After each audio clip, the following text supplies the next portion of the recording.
Halo, kembali lagi dengan channel Cerita Serial. Kali ini kita akan membahas soal fisika ya.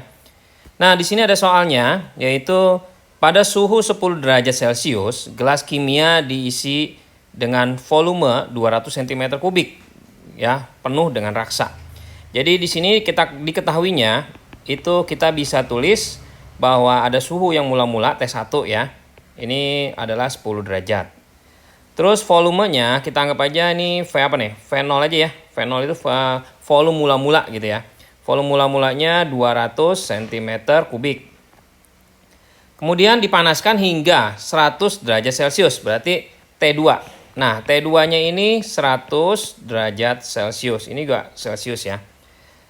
Jika koefisien Moe panjang. Nah, koefisien Moe panjang itu simbolnya alfa nih, kayak gini, kayak huruf L ya.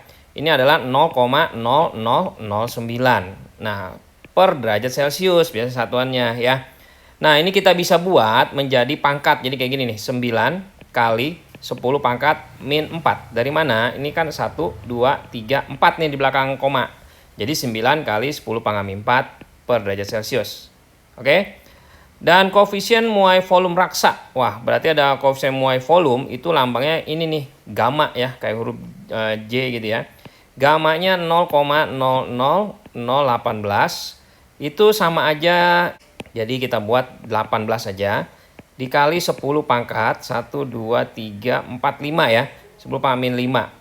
Gunanya biar apa? Nanti kita ngitungnya gampang ya, nyoret-nyoretnya. Oke? Nah, selanjutnya kita akan mencari yang ditanya adalah volume raksa yang tumpah. Oke? Langkah pertama, kita cari dulu adalah delta V-nya dari si gelas kimia.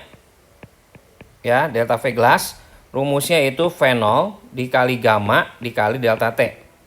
Gitu, ya. Nah, V0-nya nih, jadi bayangin ya, misalnya di sini ada gelas nih ya. Nah, gelasnya ini keisi penuh dengan 200 cm kubik. Jadi kita masukin nih 200. Nah, gamanya, untuk gamma itu dia 3 kali alfa. Karena muai panjang kan, gelas itu termasuk dia dalam kita pakai koefisien muai panjang. Jadinya 3 dikali alfa. Alfanya tadi ini ya, 9 kali 10 pangkat min 4. Dikali delta T-nya yaitu 100 derajat Celcius dikurangin 10. Jadi T2 dikurangin T1 gitu. Nah, jadi kita tinggal hitung aja nih nilainya. 200 kita kalikan dengan 3 kali 9 ya, berarti 27 ya. Itu sama dengan 5400 dikali 10 pangkat min 4. Nah, ini kan dikali lagi dengan 90 ya. Nah, jadi kita buat aja 5400, kita kalikan aja dengan berapa?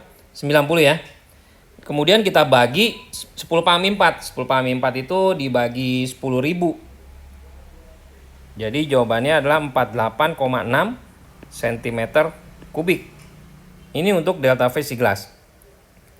Nah, terus kita cari lagi, caranya yaitu cari delta V-nya siapa nih? Delta V-nya si raksa.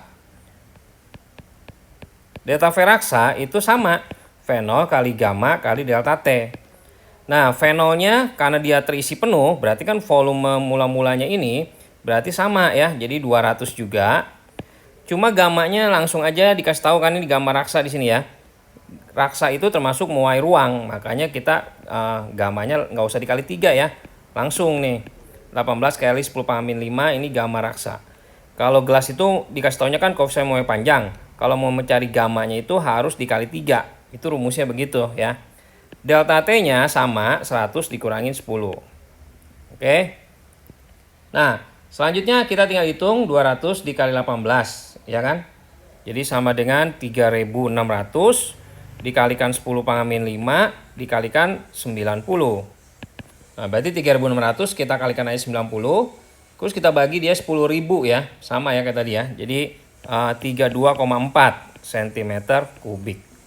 Nah, setelah kita dapetin delta V gelas dan delta V raksa, kita bisa mencari volume raksa yang tumpah. Kita singkat aja, volume raksa yang tumpah itu sama dengan delta V raksa kita kurangin dengan delta V gelas.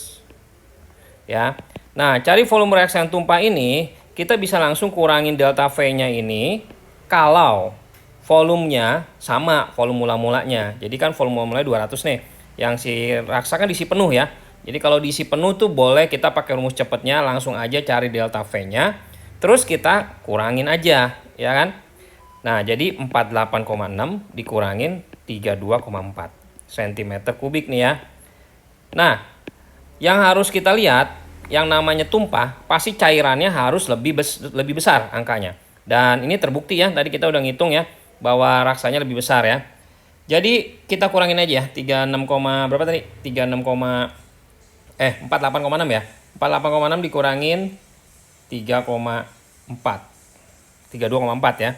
Jadi sama dengan 16,2 cm kubik.